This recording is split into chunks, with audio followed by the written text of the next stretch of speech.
A very good morning to all of you. Uh, Before we get started, I would like to thank the Bombay Stock Exchange and Dasra for giving us this opportunity at the IICA to connect with you.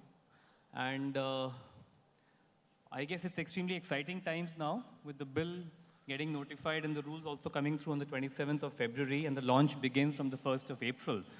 So during this 1 hour or so, I believe we have an hour. How much time do we have? 1 hour? So we'll kind of keep it very tight in an hour's time. The whole discussion would move around the three panelists that we have, and I would request all of them to speak a little bit about themselves and their work.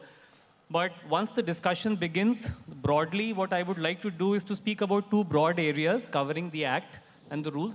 Those are the opportunities and the challenges. We would not like to talk about why the bill and why the law, because it's now already enacted.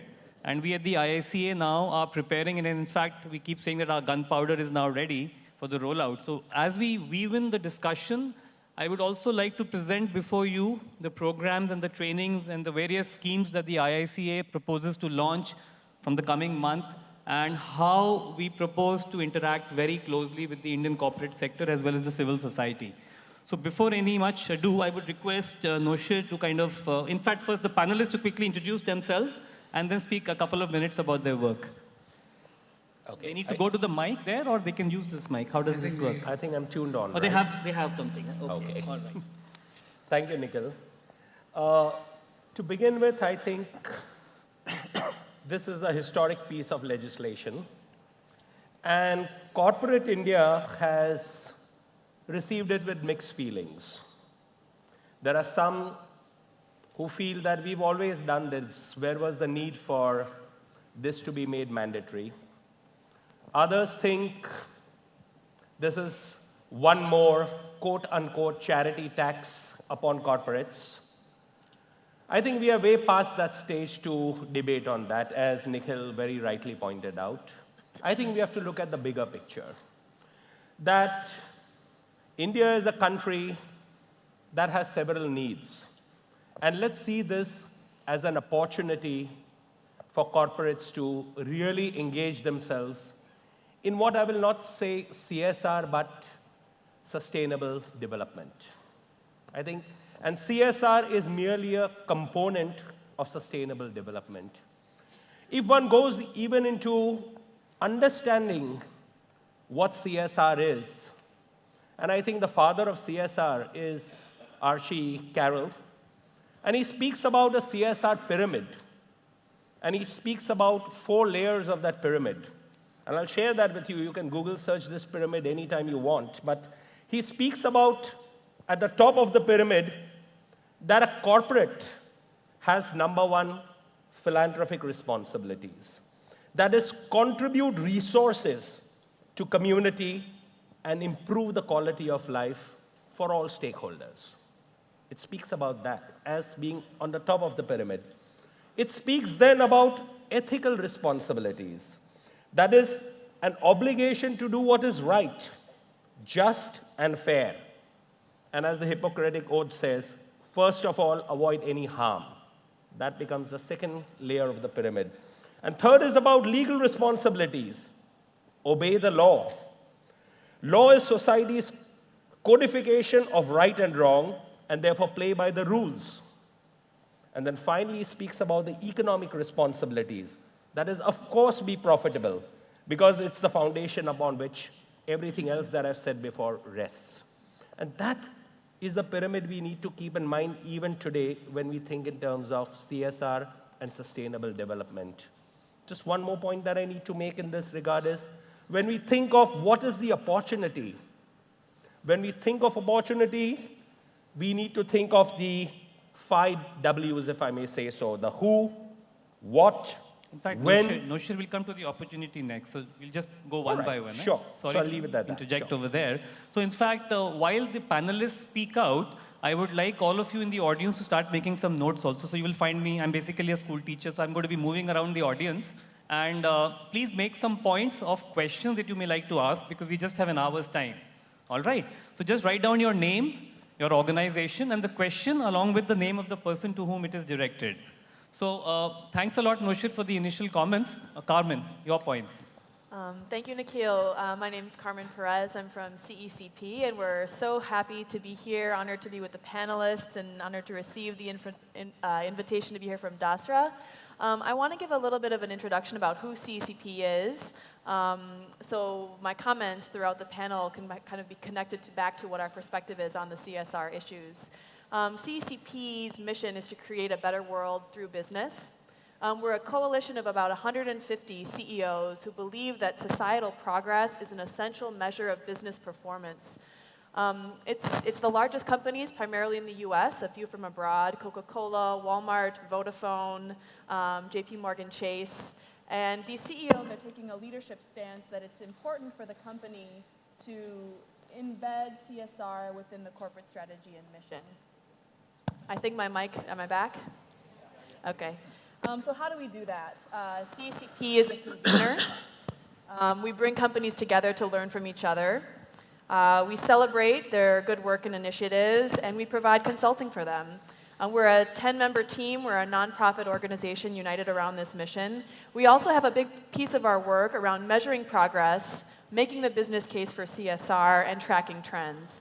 So that's our perspective on these issues. We've been around for about 15 years, founded by the actor and philanthropist Paul Newman, and really excited to be here. We've been watching this landmark legislation from afar. I think that it's quite astounding to see such a move for corporates in India, and know that our US companies are also interested to see how it will impact their strategy for the Indian subsidiaries that they have. So happy to provide our perspective. Also here to learn, hope to have the chance to connect with as many of you as possible throughout the day to bring back fresh ideas, new approaches, and the innovative CSR practices that are already in place here in India. Thank you, Carmen. So before I go to Rajan, a quick tip-off to the audience. If you open the booklet here, please read about Carmen's work. What I could hear from her was that this is a coalition of leaders, corporate leaders. And if you know the new CSR Act, the CSR committee of the board comprises of 3 director-level people, right? So the role of leadership is going to be huge in the way CSR rolls out in this country. So some questions that you may like to ask her, I thought I'll just flag this off. So Rajan, you next, please. Thanks, Nikhil. Very good morning to all of you. It's a real pleasure to be here. I am one of the guys who could never say no to Neera, and she made sure I got here today. It's such a pleasure to be here. I'm just going to introduce myself in 2 capacities. One is, of course, I think the reason why Neera thought I should be here is, of course, I represent a 3rd-generation family business that has been based out of Thailand since the 1930s, and we've been in India for the last about 3 decades. And also because I chair an initiative called India at 75, which is a vision for what India can be in 2022. It's a holistic vision, which is a grassroots vision, which involves different stakeholders of society to actually have created that vision. You know, my initial comments would actually just be a little bit around both of those things. You know, being a 3rd-generation family business, you know, I look back and see how CSR actually evolved, maybe in our own family. When I looked at my grandfather, and if we ever spoke about CSR, he said, you know, my CSR is completely to the people that we employ. You know, we are improving their livelihoods. We are making sure that people are doing well. We're a 1st-generation business. We need to focus on actually creating wealth and, you know, kind of growing. This is the 30s, 40s, 50s, you know, and slowly within our family, we saw CSR evolving to actually, you know, getting into CSR that would qualify as CSR because it kind of related directly to the businesses that we are in. So one of the businesses that we are in is in packaging. And one thing we have worked very effectively is how we can use recycled paper instead of wood and actually replace wood to a very large extent in many places around the world. And we could define our CSR activity in terms of, you know, the products that we are creating. The other area where we really looked at CSR was how do we really build a relationship with our customer, which is beyond just the product. And there are multiple examples in which, you know, we did that. And today I see us, you know, coming back again in an environment where we are in India, where, you know, people want to participate in the nation's progress and development more than just voting and electing a government. And we see that. So one of the focus areas is really how do we use the skilled people that we have within our organizations to be able to volunteer a lot more of their time towards, the pro bono talk that was held a little earlier from Vodafone, and see how that involvement can really help shape up, a large part of what we would like to do. Of course, monetarily support it with these legislations that have come in. So for me, really CSR is the evolution of CSR coming right from that thought process to today being a law in a country like India. And I look at that journey, as something that has been a very rewarding journey. And I'm sure, the whole corporate social responsibility is now moving towards something that we can talk of in 10 years, an individual social responsibility. And I think every individual, whether they're part of a corporate or not, would need to take responsibility to shape the future. The second, aspect which I mentioned is where I chaired the India at 75 initiative. And one of the things that we really saw that came out of an initiative that is based on the shared aspirations of the people of India is the fact that one can actually align all the stakeholders' resources towards really, bringing about a significant change, or what I would say addressing a major problem. And I think that is the other opportunity that comes out of the entire CSR bill, where now we have focused opportunities that we can look at. And one very quick example towards that is that one of the things that we realized when we went across talking to thousands of Indians is what was that shared aspiration, and that was the need for a better livelihood, whether it was for yourself or the next generation. With that, we actually proposed to the Prime Minister that if we can skill 500 million people in India, there could be no better way of enhancing livelihoods, getting income mobility, and that was accepted by the Prime Minister. It went into the formation of the National Skills Development Corporation. A very large movement in India started towards the development of skills. What we find is corporates aligned. We find corporates skilling a lot of people. We found foundations aligning, entrepreneurs coming in. So what we feel is when there is a directed approach, and today with 20,000 or 18,000 crores coming in, I think what we can really address are larger problems and challenges if we are able to align all our resources. I'm going to stop here. Thank you so much, Rajan, Noshir, and Carmen. In fact, before I go ahead, I would like to ask the audience, how many of you are aware of the Companies Act in Section 135? Just raise your hands. Are you aware of it? Absolutely clear? You've read it? How many times have you read it? At least 5, 10 times? Because every word has a meaning over there. Now, the entire objective of the next 40, 45 minutes is going to be that it will be very important to make this meaningful that you have questions to ask the panelists. You've got to keep them on their toes, all right? And keep reading about their profile. And I will now begin by telling you a little bit about the law and the implications. Would you like me to quickly touch on that? Would that be helpful?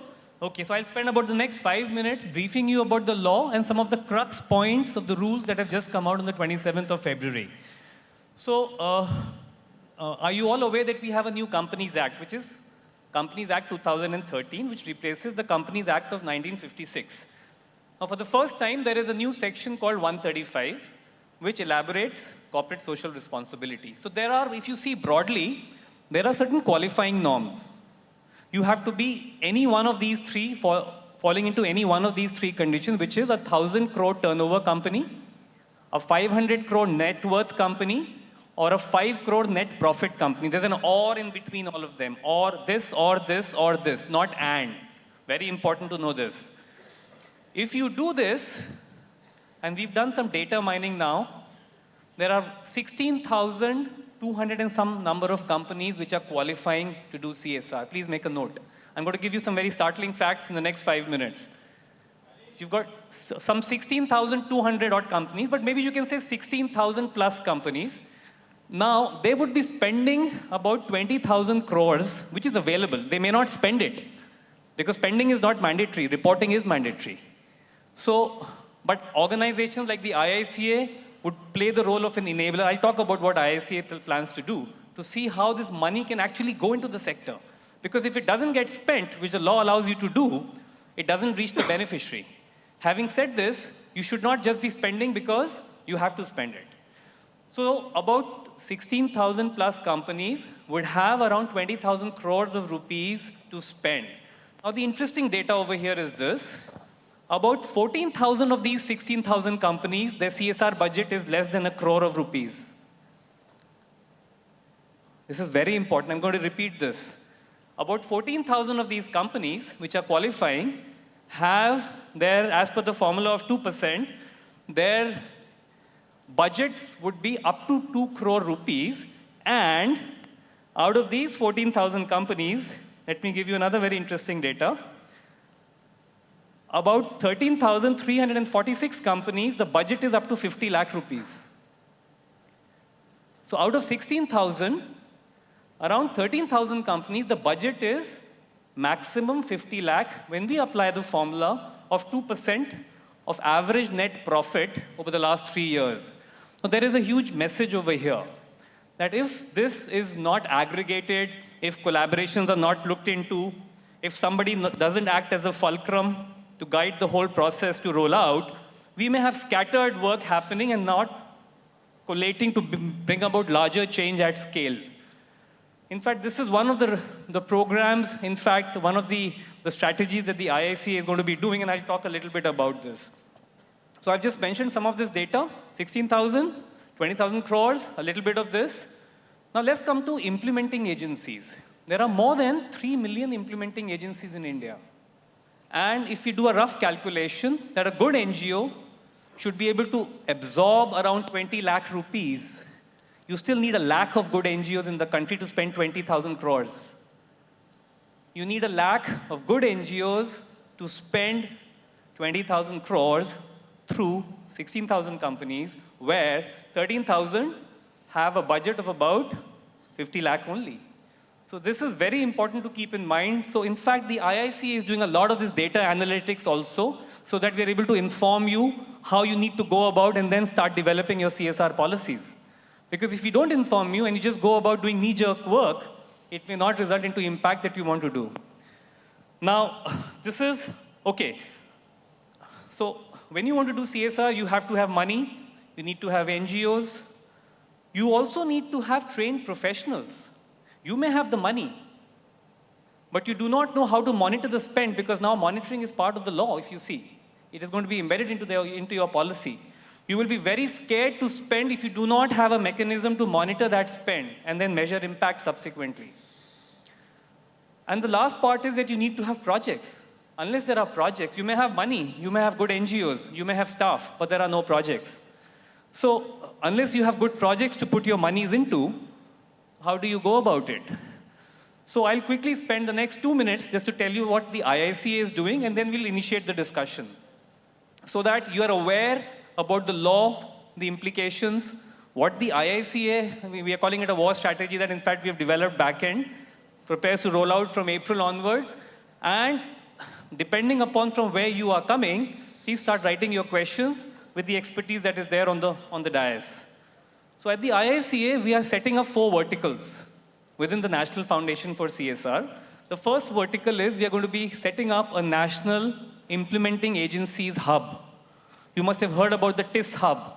So we already have an MOU with TIS. We are working very closely with TIS and a lot of other organizations to create a national NGO hub or an implementing agencies hub, which will have a very exhaustive due diligence process to map those NGOs across geographies, across sectors, and then upload them on our website over the next 2 to 3 years.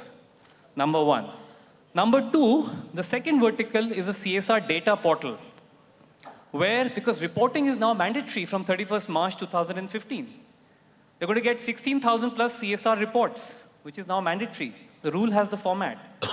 Once that data comes in, we not only need to capture that data, but also to do back-end analytics of the data, the kind of basic analytics which I just gave you about the numbers. So we are already setting up that entire infrastructure IT backbone of data mining and analytics at the IICA, and we hope to be fully ready in the next 1 year when the first reports begin to come in. The data that I gave you as of now is based on the MCA 21 filings which we've received from the ministry as to where, the kind of filings which the companies have done. So out of that, we calculated the 16,000. Now this data portal will also do another very remarkable thing. It will be doing baselining and endlining of the entire CSR in the whole country as well. Because in 2 years' time, a member of parliament or an MLA may ask a question also. Though we are not doing it just to answer that question, but also we need to know that this was the baseline of primary education in Muzaffarabad district And this was the enrollment ratio before this amount of money came in, and this was the learning outcome. What was the change in 3 years' time when so much of money came in through CSR from so many companies? Give me the information. Who's going to do that unless we do an analytics of this data? So it will be doing baselining across the process as well as implementation, this data portal.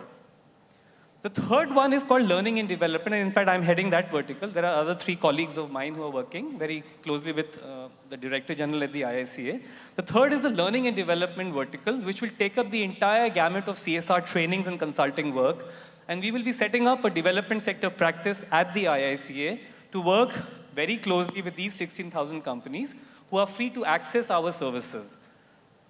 To do this, we've already developed a universal set of content, and this content will then suitably inform these trainings from the director level to CSR heads, and also developing a cadre of CSR professionals for the whole country, which is going to be launched very soon.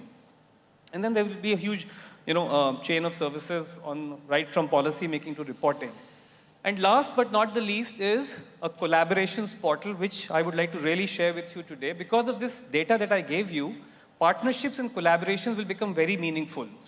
So when Rajan talks about what is CSR, when I hear from him, and also volunteering, Carmen talks about leadership, and Noshir also comes with a huge expertise in this domain, we would be very keen to throw up the discussion now with the opportunity that now lies. And I would like to go back to Noshir, that keeping in mind this evolving agenda, the implications, and this historic opportunity, the real challenge is to make it work, and how we can all work to do this. So maybe just 2 or 3 minutes you could speak, and I would now like the audience to start writing some questions also, and you please raise your hands as you write a question. I'll come and pick up the chit so that the interjection also begins to happen. Noshir. Thanks, Nikhil. I think that statistics you gave are very useful because it sets the backdrop for exploring the opportunity. I would keep this very brief, less than a minute, that a corporate, when it looks at the opportunity, it has to address the 5 Ws, as I have tried to think it out last night when I was preparing myself for this morning, as to they have to look at the who, the what, the when, the where, and the why. Let's start with the first one, who. I think any corporate thinking in terms of its strategic CSR has to first think who is our core audience and for which our CSR initiative needs to be designed. Is it for the poorest of poor? Is it for adolescent girls? Is it for... But I think it's very important for them to set that strategy out. What is it that we wish to target? The second is the what. And this is key. What is our value proposition, and is this in sync with our core business? Let's not make this corporate philanthropy. We are way past this. There was a time when there was trusteeship of wealth, and it moved to corporate citizenship and corporate philanthropy. Today, the world has moved even beyond CSR to corporate sustainability. So we have this what part is very important, that what is our value proposition, and is this in sync with our core business as a company?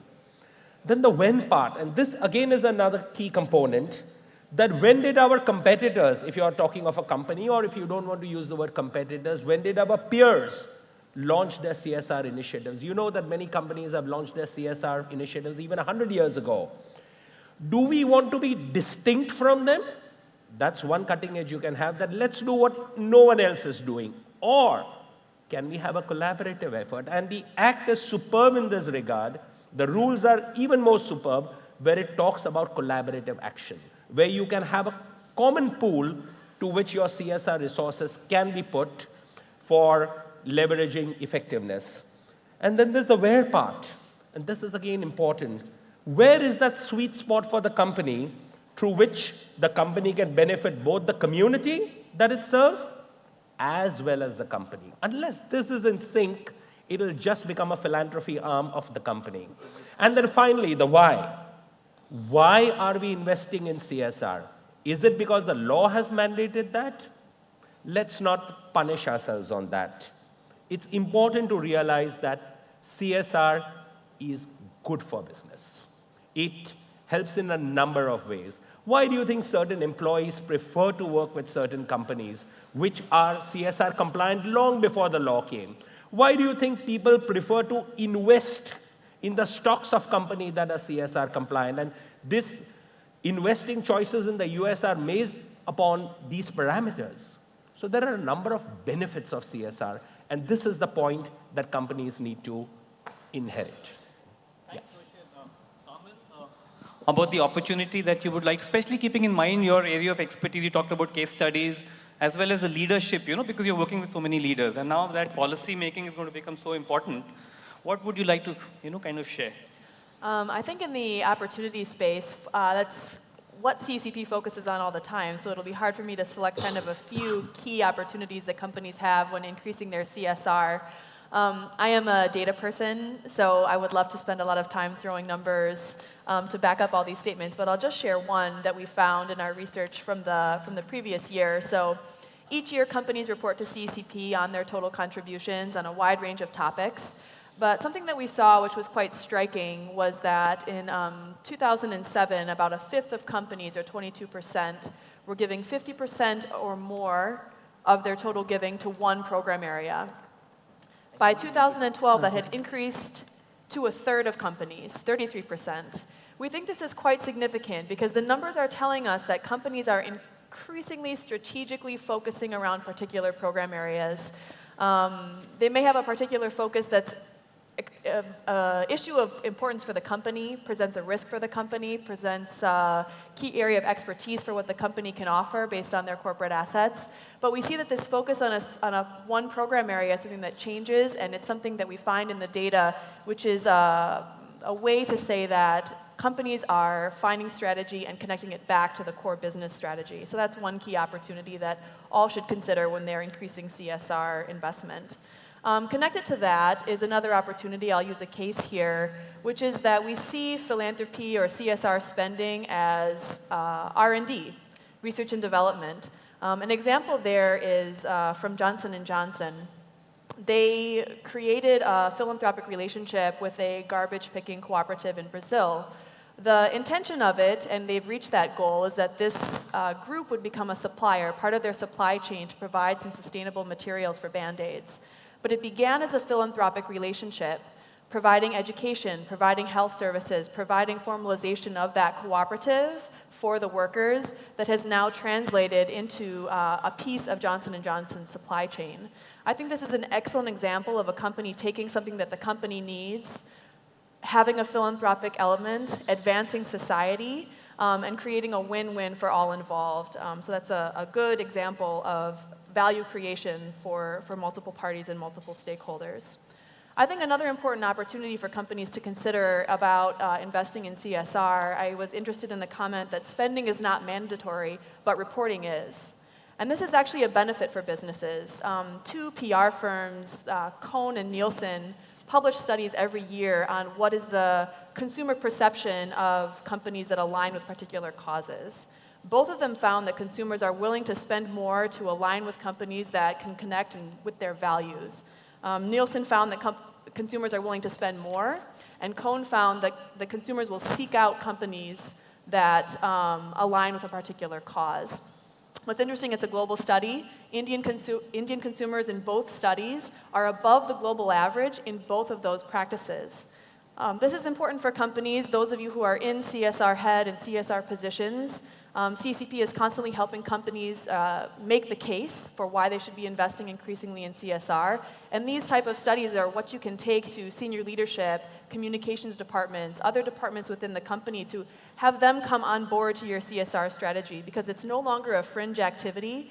It's a department equivalent to other departments in the company and should be connected to that corporate strategy.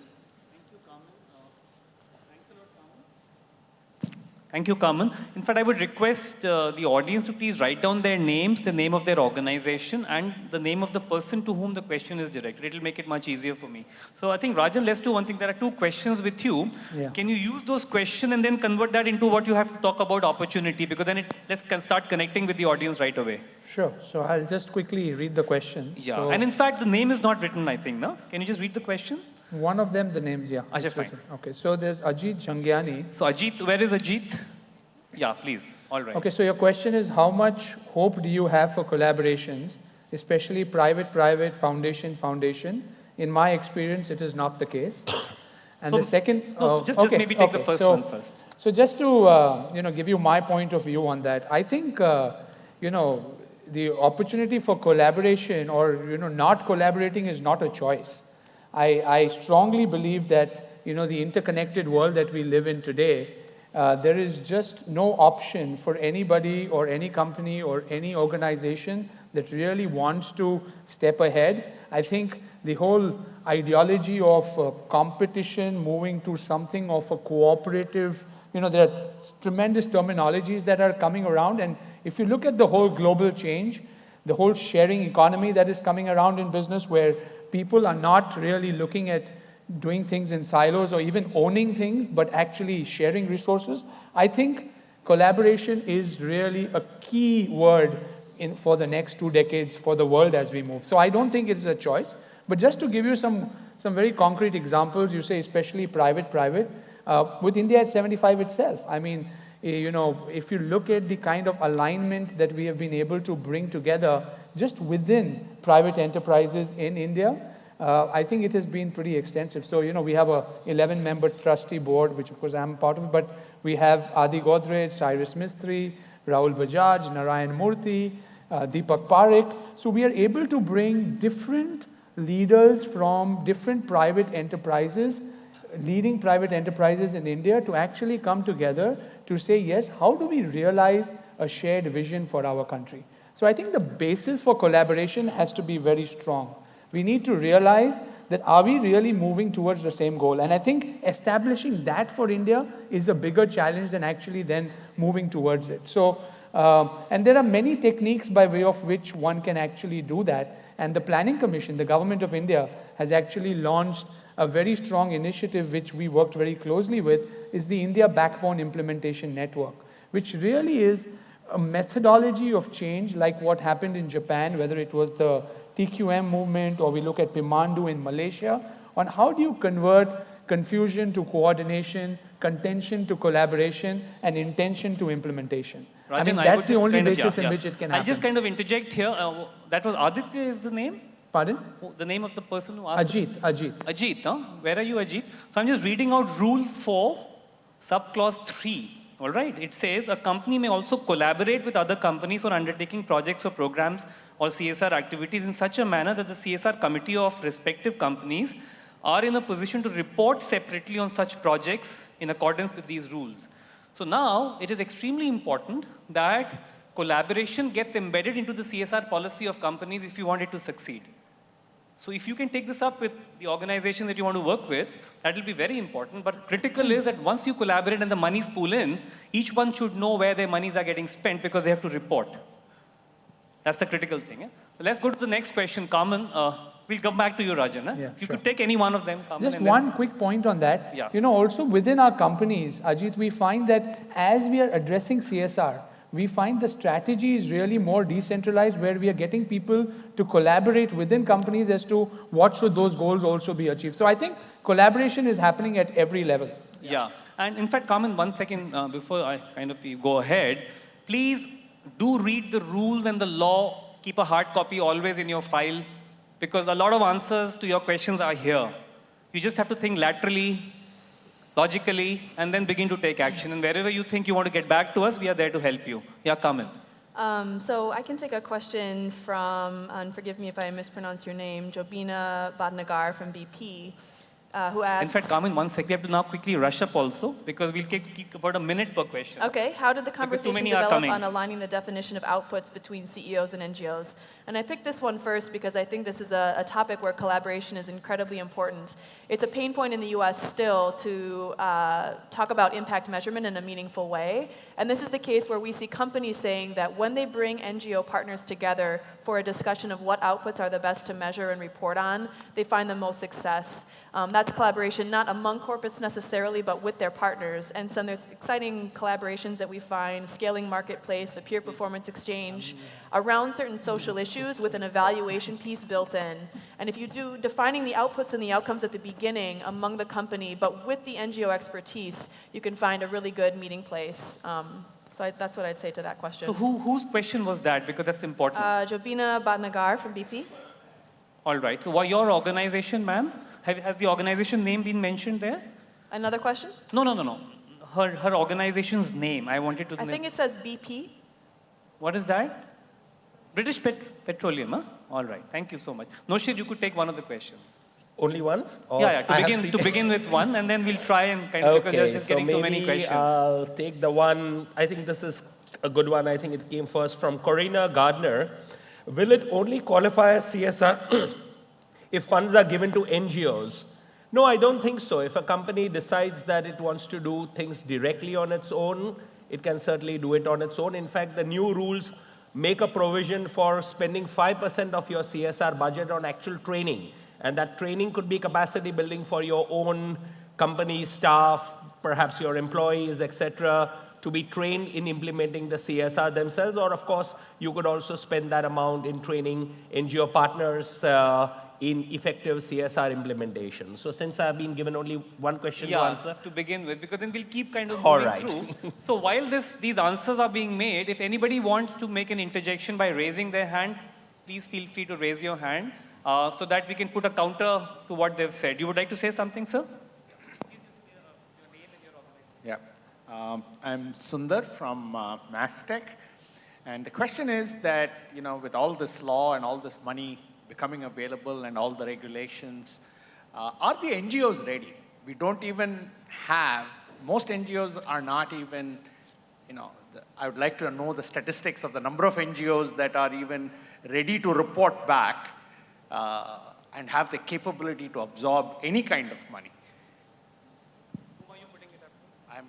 Anyone who has the data. I'm very curious to know how many NGOs are there who can report back. So I'll first request Noshir, and then I'll kind of add on to what he says. About 3 to 4 years ago, the Central Statistical Institute said we have 3.3 million NGOs in this country. Yeah. I think those figures are very flawed. It's not 3.3 million, because it's just statistics of societies registered since the Act of 1860. Probably you knock out 2/3, we probably got 1 lakh NGOs, probably even less. Even GuideStar India, which is the largest database of NGOs, I don't think exceeds more than 10,000. I think your point is valid. We have good NGOs, but do they have the capacity to absorb these 20,000 crores? That is highly questionable. There is need for investment in capacity building for these NGOs to, I'm not saying NGOs are not professional, some of them are extremely professional, but the ability to scale their work and the ability to absorb this huge amount, there is need for capacity. So I completely agree. So I'll just add to what he's just said. So 5% of your CSR funds, as per the rules, can now be allocated for capacity building. And there's a huge concern, because even if you have monies and the correct NGO is not there, they may put up a grant proposal of, say, 100 rupees, but their spending capacity is only 60. So if you allocate that money, it gets jammed over there, and it's also not getting spent. So the due diligence and the identification of the right NGOs is definitely a concern. So it's crucial that in the policy again, budgeting for capacity building is suitably incorporated, and you have to be the activist to go ahead and do it with the company that you want to work with. If I can just add something there. One second. Let Carmen get back. We have a relationship with the Alcoa Foundation. And part of when they describe their international giving strategy, part of it is that they are developing civil society at the same time as giving to organizations that already exist. So I think as a corporate funder, you have an opportunity to work together with NGOs on the capacity building side and see what the industry is at today and how it will change. The expertise that exists, but then as a corporate funder, developing the organization beyond just funding existing programs is a great opportunity and something that you can bring to bear. Corporate funders are unique in the sense that they don't only bring funding, they bring a massive employee base, they bring a massive amount of corporate expertise, communications, and marketing, HR, and they can use that in a pro bono or volunteer capacity to help build the NGO sector alongside funding it. We are now running, Can anyone just give an idea of the number of NGOs that are above a threshold of size which can absorb 1 crore plus? No, that's a very difficult thing to say, actually. In fact, by the way, there's a CBI inquiry also on NGOs. It was in the news. So let's kind of keep a lot of things in our mind while we are discussing the opportunity and the challenges. So I gave you, in fact, somebody said it's more than 4 lakh, 3.3 was an earlier figure. So at the IICA, we are doing a lot of work which I can share with you separately also offline. Rajan, could you take up the next question? Any one of them? Or maybe now start combining a couple of them so that Sure. we have... So Dr. V. Pandit says, what efforts are being made to empower girls and women economically, and then lists out jobs, self-employment opportunities, and entrepreneurship. So yes, you have listed out some things which are very obvious, but what I will add a little value to is that women can be empowered in several different ways. And one large study that we have done is the whole business of sport. I think when you are able to get women into participation on sports at a very far more involved level, it impacts nutrition, it impacts multiple facets of the girl thing. And we've actually released a pretty large report, and as part of what we're looking at India at 75 is, if we really want to create sporting kind of things, we need to look at excellence in sports and broad basing of sports. And I think in both of those areas, if you just look at these two things, the opportunity is immense, because sports is one thing, especially when you broad base it, it has the opportunity to involve large numbers of people. So I'm just giving a thought which has not been thought by you, but otherwise, as we all see, there are multiple ways in which this is happening. A quick other question was, environment is multidisciplinary, it encompasses health, education, so it is imperative that companies look at it from a holistic perspective rather than isolation. I think your observation is accurate, but at the end of the day, there is so much work that needs to be done in each of those simple areas, and even health. I mean, what part of health? How do you really create focus? I think it's very important that with the limited resources that companies have, until they don't collaborate, you cannot really address several issues. But at the end of the day, I would not only say environment, I would say the key word is sustainability, as Nosher already pointed out. I think the sustainability of this whole effort of actually continuing to see progress is the key. So I think companies will look at it holistically. Rajan, the previous one was on girls' empowerment. No? Right. So one is this, that in Schedule 7, point number 3, women's empowerment has been included. And again, I would like to say this as an idea, that when you are trying to develop a policy in your companies, you should try and look at women's empowerment as a horizontal rather than a vertical.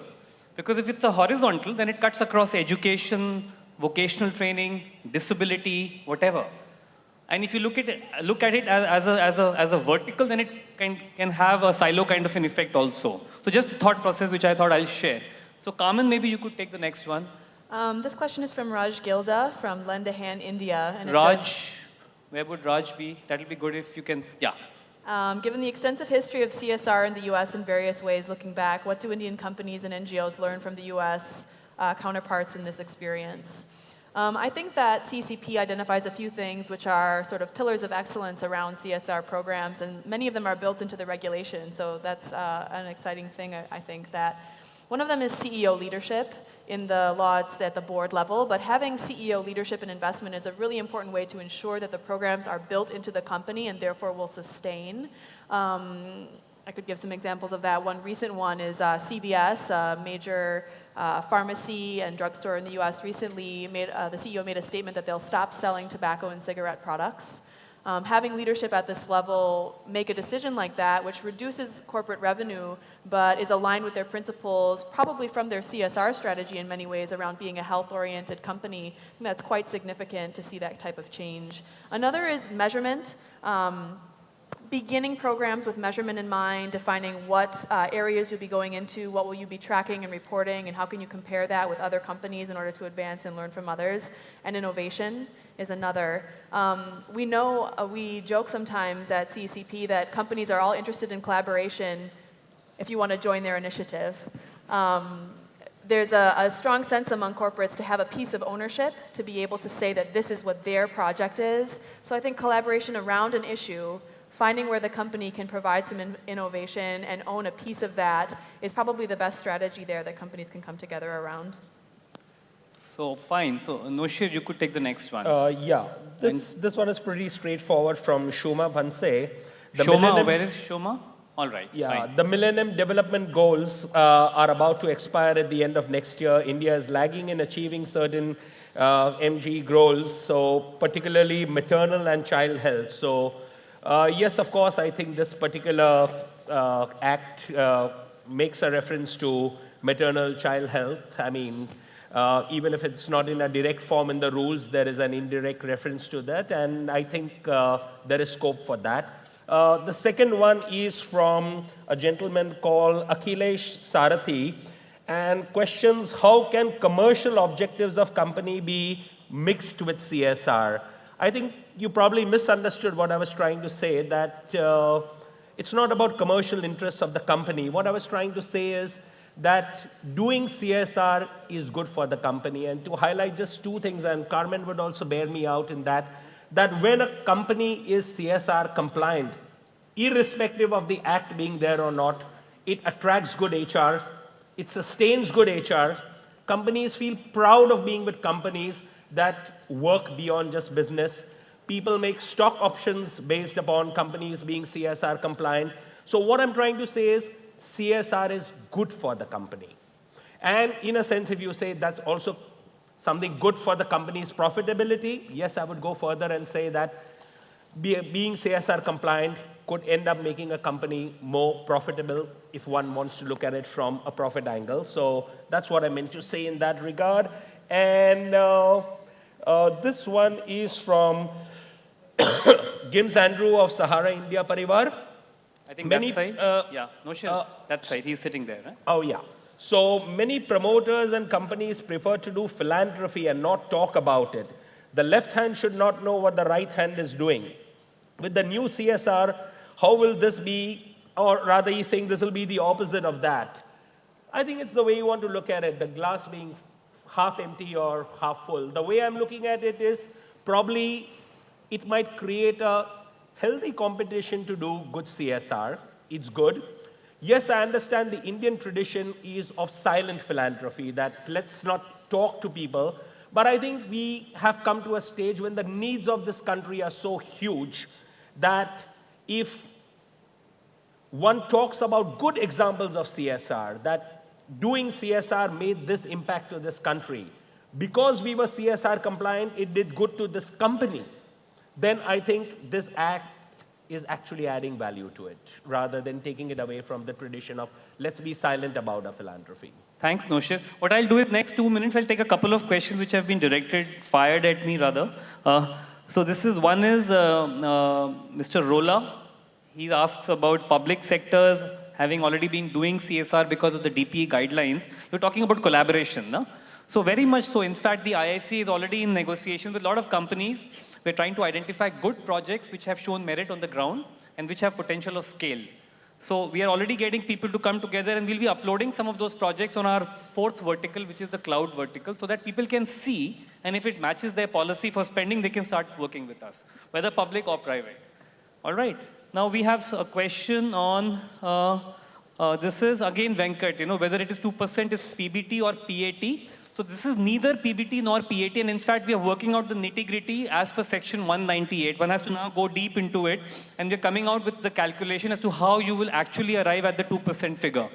So in fact, in the morning only, I had a word with Dr. Bhaskar Chatterjee to know, because he's in Pune today on another CSR conference.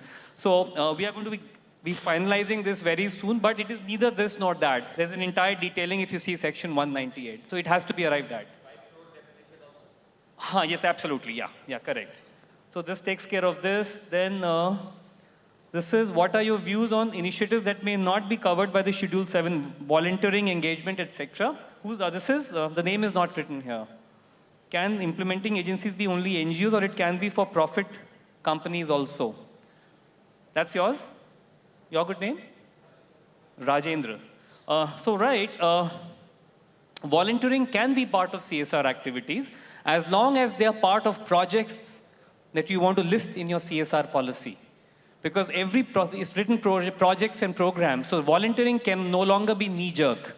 And you may then quantify that as per the amount being spent, the hours being spent. But here the catch is this. So suppose your general manager is spending some time as a school teacher.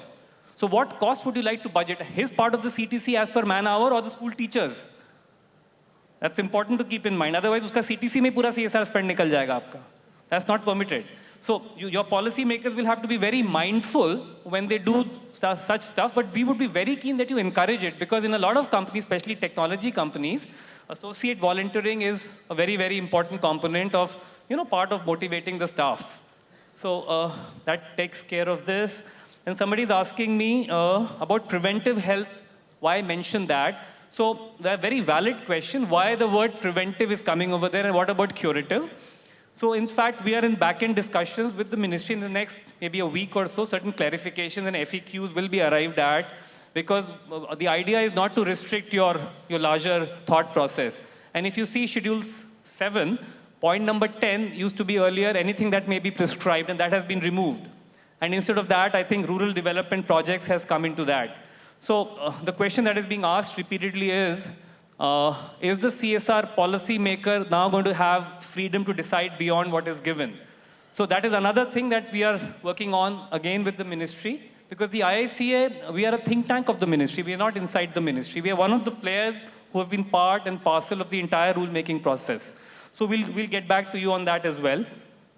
Rajan, I think maybe next, you've covered all yours? Yeah, I have that one, but the question related to volunteering, yeah, please. Which you had talked about. Yeah, yes, you also. Because, we had worked very closely with the ministry on actually seeing how skilled volunteering, particularly pro bono, could qualify as a part of the CSR expense. And we had also proposed that there could be a cap to it, which could be about 10% of the total CSR spend.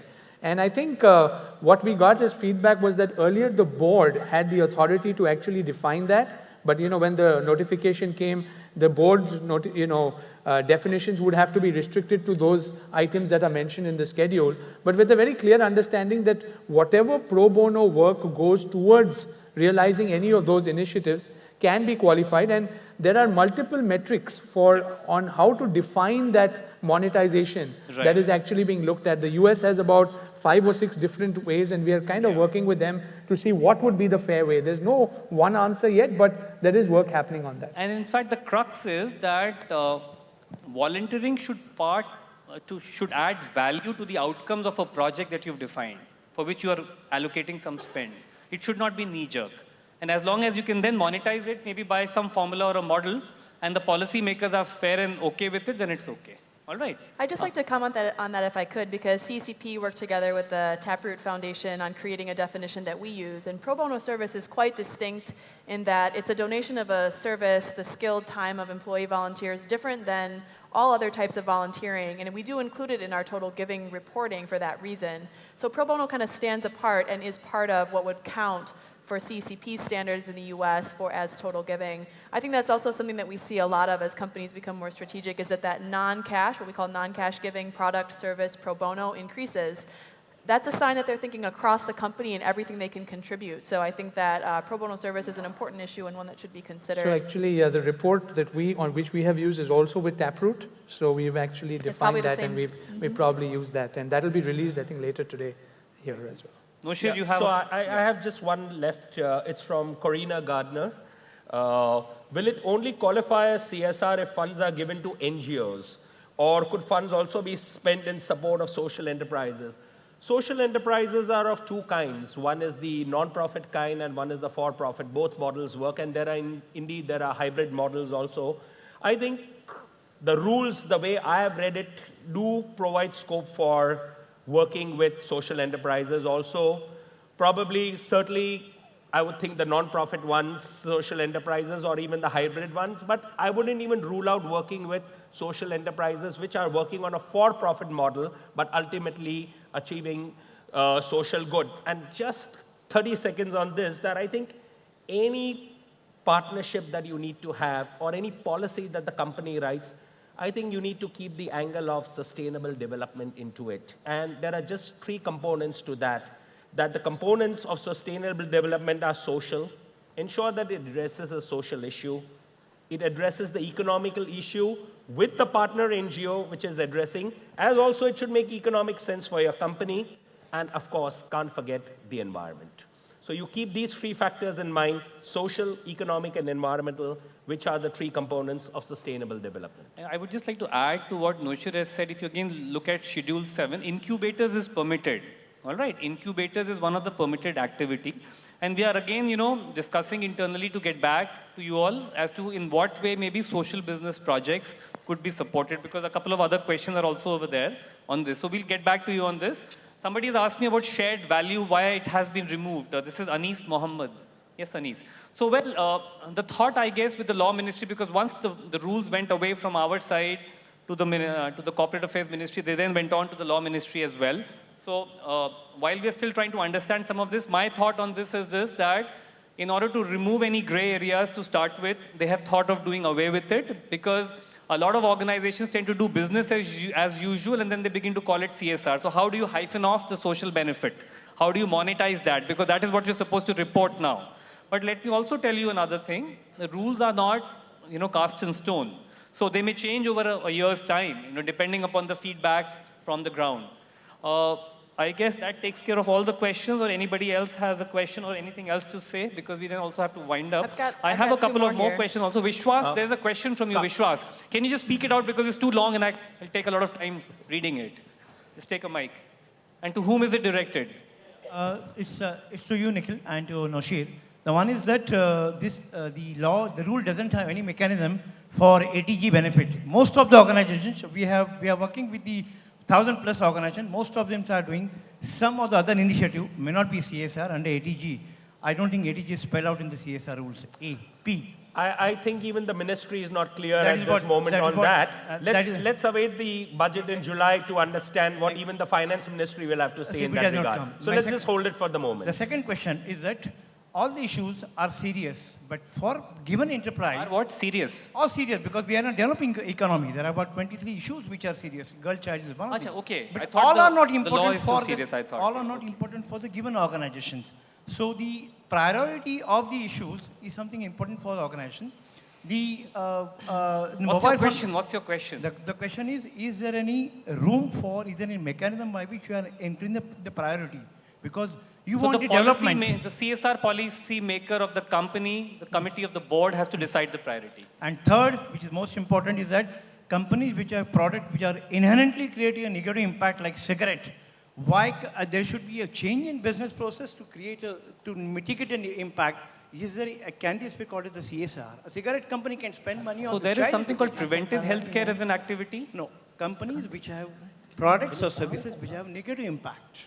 There are many products. Right. Mobile towers is creating negative impact. Right. The research has been so as long as your activity is listed in Schedule 7 and it is beyond compliance of another law, you can go ahead. So Schedule 7 should also add change in business process to mitigate the negative impact. So as I just said, right now the business project word has been removed, maybe for some reason. So let's just wait and see on that. Somebody else had to say Nikhil, something. Carmen has two questions with her. Carmen, sorry. So just thanks. The first is from Rajiv Khanna, Learning and Evaluation Manager at International Development Exchange. What role does CCP have in directing funding from U.S. corporates, and what is the impact of this funding? CCP as an organization doesn't advise companies on identifying where the funds should go in terms of cause area, but what we do find and advise companies is that when they focus specifically on one sector or issue and really define what it is that they would like to have an impact on, they are more successful.